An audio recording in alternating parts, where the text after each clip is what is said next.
Ninakusalimu kwa kupitia jina la Yesu Kristo. Ni neema ya ajabu tumekutana tena. Mungu wa mbinguni akubariki sana.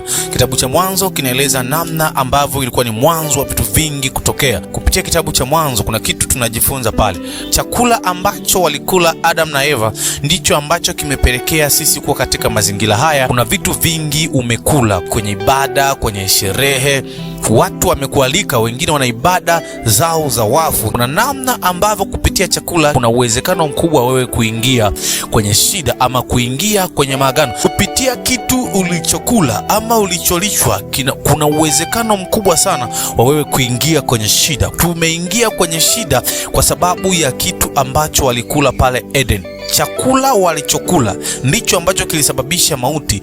Chakula ambacho walikula Eden ndicho ambacho kimesababisha shida.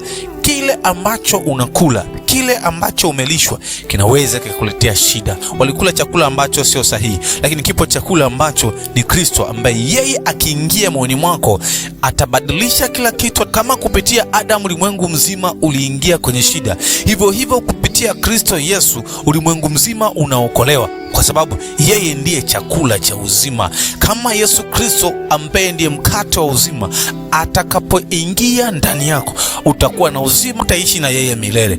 Mungu wa mbinguni akubariki sana. Ujue ni njia ipi uipasayo kuifuata. Amen.